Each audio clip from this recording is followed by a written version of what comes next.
Olá pessoal, professor Fabiano Pires aqui de volta, né? Gravando depois de passar um bom tempo sem gravar. Passei as férias, já se passaram um mês e meio após as férias e não consegui gravar, meus irmãos, porque eu estou em um processo de mudança, certo? Dá pra ver aqui as caixas aqui atrás, né? Então assim tá meio complicado esse período para gravar, mas porém, né?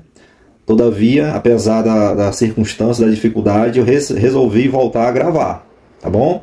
Gravar mais uma aula de matemática. Então, estamos aqui de volta.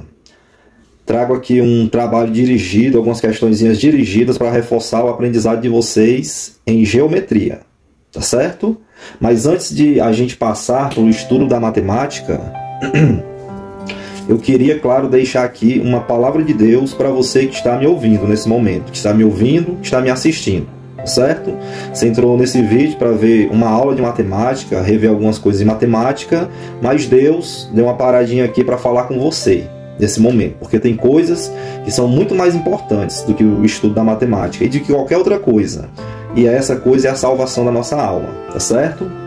Aqui no livro do Apocalipse, capítulo 3, verso 7, na carta à igreja de Filadélfia, diz assim, ó: E ao anjo da igreja que está em Filadélfia, escreve: Isto diz o que é santo, o que é verdadeiro, o que tem a chave de Davi, o que abre e ninguém fecha, e fecha e ninguém abre. Eu sei as tuas obras, eis que diante de ti pus uma porta aberta e ninguém a pode fechar. Tendo pouca força, guardaste a minha palavra, e não negaste o meu nome. Queria deixar para você, nesse momento que você assiste esse vídeo, que uma porta está aberta diante de você. E essa porta, quem colocou foi Deus, aquele que tem a chave de Davi, que abre e ninguém fecha, e que fecha a porta e ninguém abre. E quero falar para você que essa porta é a porta da salvação. Seja qual for o teu problema, seja quais forem os teus pecados, eu queria te dizer, Jesus Cristo, Ele morreu pelos nossos pecados. Ele se sacrificou para que a gente venha a ter perdão e salvação. Para essa igreja aqui, Ele falou, diante de vocês há uma porta. E a gente entende, estudando essa mensagem, que essa é uma porta para a evangelização, para ganhar almas para Jesus. Tá certo? E é interessante que essa igreja aqui ficava nessa região, Filadélfia, que era uma cidade que foi construída sobre uma região ou regiões vulcânicas, onde constantemente a cidade era abalada, as pessoas tinham que sair de lá para poderem sobreviver aos terremotos. Ou seja, uma cidade que constantemente as suas estruturas eram abaladas. Eu falo isso porque aqui no verso 10, 12, aliás, Deus fala assim para aquela igreja que ali estava: A quem vencer, eu o farei coluna no templo do meu Deus. Certo? Preste atenção. Em uma cidade que facilmente era abalada por terremotos, Deus disse: eu vou fazer de vocês colunas, sustentáculos. E a aplicação aqui é que essa porta de evangelização que havia sido aberta é que iria salvar os familiares, os vizinhos, amigos, daqueles irmãos que moravam naquela cidade. E ainda que a família deles, as suas estruturas, né, fossem abaladas, sei lá, por vícios, por pecados, Jesus está prometendo a eles: mas você, que é um vencedor, será coluna no templo do meu Deus. Tá certo? Então que Deus, Ele te salve e te use como uma coluna de sustento, de sustentáculo para a família, em nome de Jesus. Eu, quando recebi a Cristo, era o único crente na minha casa. Mas hoje, isso já aconteceu há alguns anos, eu fui o primeiro. Mas hoje eu tenho a alegria de dizer que eu e a minha casa servimos ao Senhor. Tá bom? Então fique com essa palavra. A porta da salvação está aberta. Aproveite. Em nome do Senhor Jesus Cristo. Louvado seja Deus. E vamos dar aqui agora continuidade ao nosso estudo, né? Ou começar o nosso estudo de matemática, tá bom? A gente vai tratar hoje sobre ponto, reta, semi-reta, um pouquinho de geometria. Eu vou só resolver aqui algumas questões com vocês, tá certo? Na questão 1 diz assim, ó: qual é a definição de ponto na geometria? O que é um ponto em geometria? É uma linha com direção? Não. Um espaço com área? Também não. Uma figura geométrica, simplesmente uma figura geométrica, um ponto? Também não. A resposta certa é a letra D, uma posição no espaço, certo? O ponto ele é representado por letras maiúsculas e quando há um ponto sobre uma reta ou sobre um plano, ele está ali indicando uma posição no espaço, ok? Bora aqui continuar. Questão 2. Quantas faces tem um cubo? Certo? Se você abrir o cubo, as faces dele são quadradas, não é isso? E o cubo ele possui 6 faces. Essa é a resposta. Lembre que as faces são as figuras geométricas planas, que ficam ali ao redor ou são a base, no caso aqui do cubo.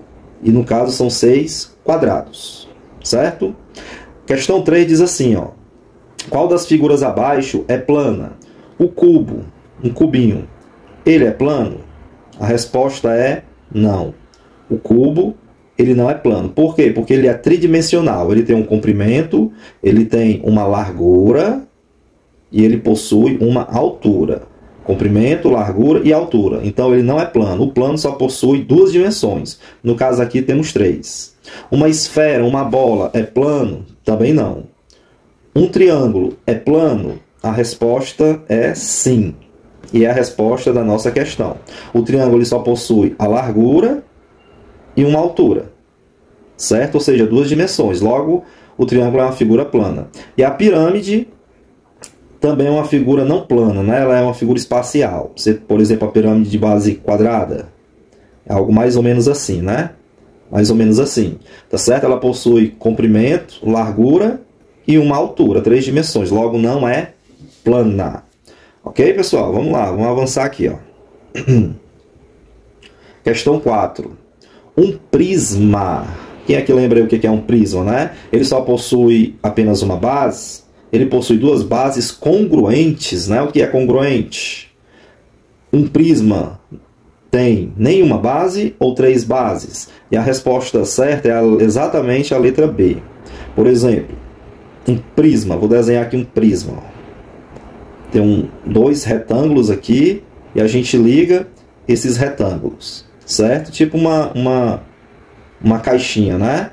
A gente liga eles. Não tá muito bonito não, mas é do meu galho aí, tá certo? Vou tentar fazer um melhorzinho aqui.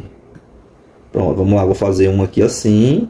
Vou fazer mais assim inclinado, né? Para ver se fica melhor. Aí eu vou ligar aqui, ó. Aqui.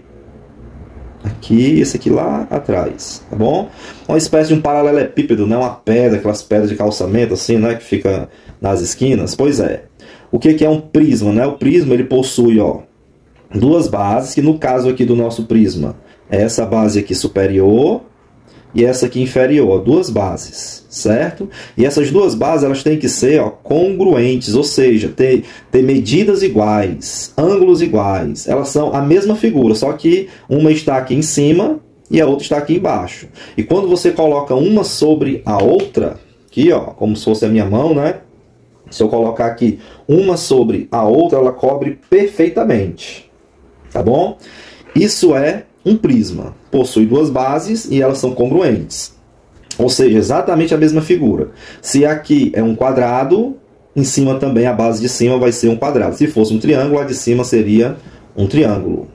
Ok? Bora dar continuidade aqui, ó. O que é planificação? Quando é que eu planifico? Quando eu faço a medição dos lados, por exemplo, para me planificar aqui, essa figura aqui, eu tenho que medir quanto é o lado de cada base, os laterais. A resposta é não. Isso daí é só uma medição, né, dos lados. Não tem nada a ver com planificação. O que é planificar? É uma abertura de um sólido geométrico no plano. E a resposta é exatamente essa daqui. Planificação não é o nome de figuras e também não é construir segmentos, pequenos segmentos. Planificar é abrir a figura de um sólido qualquer e colocar ele no plano. Usar esse exemplo aqui mesmo, ó. Se eu abrir essa figura aqui, você fica com a base de cima, né? Aí você vai ter uma figura assim, um retângulo. Aí aqui a base de baixo. Aí se continuar, tá piorando aqui a situação, né? Vamos ver aqui, para melhorar. Pronto. Aí essas laterais aqui, eu faço mais um retângulo aqui, outro aqui e outro aqui. Note que esse prisma aqui, ele possui na sua lateral 1, 2, 3, 4 retângulos. E as suas duas bases, nesse caso aqui, são os quadrados, tá certo? Então, quando eu faço essa abertura da figura sobre uma região plana, eu estou planificando a figura, tá bom? Então, resposta letra B de bola, aqui da questão 5. Bora continuar. Qual sólido geométrico tem uma base circular? Preste atenção, a base dele é um círculo e um vértice, ou seja, uma ponta. Lembrando que vértice é a ponta. Será que é o prisma? Olha o exemplo anterior aí que eu acabei de falar. Ele só possui uma base circular e um ponto, um vértice? Com certeza não, né? Será que é o cone? Cone de trânsito? Casquinha de sorvete, né? Que é também ali o chapéuzinho de aniversário? A resposta é exatamente o cone, pessoal. Letra B, tá certo? O cone, ele possui uma base circular e um vértice, que é uma pontinha. No caso aqui lá em cima, né?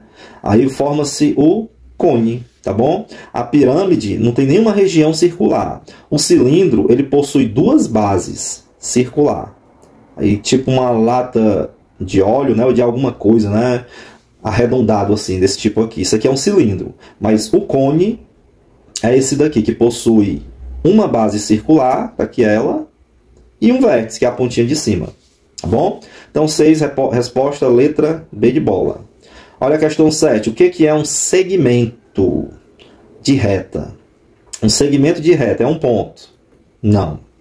Um segmento de reta é uma parte infinita da reta. Uma parte infinita da reta. Ou segmento de reta é um pedaço de reta com início e fim. Ah, não. Segmento de reta é um ângulo. Por exemplo, isso aqui, tem aqui um vértice, tem aqui duas semi-retas e tem essa aberturazinha, né? Isso aqui é um ângulo. Isso é um segmento de reta. A resposta é não. Segmento de reta, pessoal, é a letra C. Um pedacinho de reta que tem início e fim. Por exemplo, pegue aqui o ponto A, eu saio dele, inicio no ponto A e termino aqui no ponto B. Certo? Ou seja, começou no A e terminou no B. Como é que se chama isso aqui? Segmento de reta. Uma parte infinita da reta seria assim. Você começa do ponto A, passa pelo ponto B e continua. Não é? Ou seja, é infinita, não é um pedaço. Ele tem um começo, mas não tem fim. O nome disso aqui é semi-reta. O segmento, ele começa e termina. Ok? Então, a resposta certa, letra C de casa. Vamos lá, dando continuidade aqui, ó. Estamos aqui na questão 8, certo?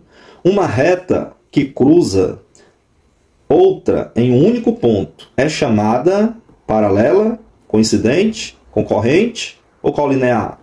Uma reta, e a reta você representa por letras minúsculas, né? Reta R, que cruza outra reta, a reta S, S minúsculo, ó, em um único ponto, ponto P. Repare que o ponto é com letra maiúscula, é assim que se representa.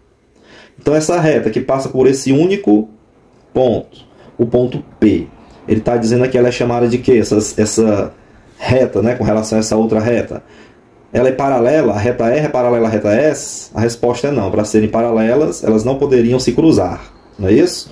É coincidente, letra B? A resposta também é não. Para ser coincidente, elas têm que ser a mesma reta. Ou seja, uma teria que estar sobre a outra. Certo? Ela é concorrente? A resposta certa é a letra C. De fato, ela é concorrente. Se concorrer aqui, significa exatamente que ela se cruza em um único ponto. Tá bom? E o que seriam retas colineares? Que estariam na mesma linha. Colinear, então, ela seria, no caso, também coincidente. Certo? Colinear, por exemplo, tem aqui a reta R e sobre ela teria a reta S, que daria o caso aqui de coincidência. Tá bom? Então, resposta certa, letra C de casa também, na questão 8. Duas retas, uma reta que se cruza em outra em um único ponto, obrigatoriamente essa reta é paralela à reta falada. Tá bom? Questão 9 diz assim, ó. Quantas arestas tem uma pirâmide de base quadrada? Pirâmide de base quadrada. Vou tentar fazer um quadrado aqui. Já saiu horrível, né? Vamos ver aqui. uma pirâmide. Aí eu vou apagar aqui de novo, certo? Porque eu fiz muito em cima. Deixa eu colocar aqui, dá mais para baixo aqui, ó. Fazer aqui um quadrado. Imagina que tá bem quadradinho aí, viu? Aí ele quer... A pergunta é quantas arestas tem uma pirâmide de base quadrada, né? Tá aí a base quadrada. Eu vou fazer aqui as arestas. O que são as arestas mesmo, pessoal? As linhas, né? Os segmentos, né? As linhas, os lados da figura. Então a pergunta dele é quantas arestas ou quantas linhas tem? Quantos lados tem? Só contar. Como a base é um quadrado, então aqui já tem 1, 2, 3, 4. Beleza? Já tem 4 aqui na base. Saindo do vértice e vindo para esse outro lado aqui, para esse vértice do quadrado, tem mais uma, faz 5. Daqui para cá, mais uma, 6. Daqui para cá, mais uma, 7. Daqui para cá, ó, a última lá, 8. Resposta certa, letra C de casa. Certo? Uma pirâmide de base quadrada possui 8 arestas. E para finalizar, questão 10. Qual dessas figuras não é tridimensional? Ou seja, ela só possui 2 dimensões. Ela não é tri, ela é bidimensional. No caso aqui, né? Que é comprimento e largura. A base, né? A largura e a altura. Alguma coisa assim. Tá bom? Um cilindro, ele é tridimensional ou não? Um cone, um retângulo ou um prisma? Dá para perceber que o único que tem aqui 2 dimensões é exatamente o retângulo. Comprimento e largura, ou altura, né? Dependendo do ângulo que você está vendo. Comprimento e altura, apenas 2 dimensões. Resposta, letra C. O cilindro nós já vimos, né? A latinha de óleo. Comprimento, largura e altura. O cone, também a casquinha de sorvete, vai ter a base circular, que tem comprimento e largura. Tá bom? Se você não estiver conseguindo entender o que seria o comprimento e a largura da base circular, o comprimento seria aqui assim, né? Ó. E a largura ou a altura seria assim, ó, aqui dentro. Você poderia representar também aqui por fora, né? Ó. Ou seja, tem 2.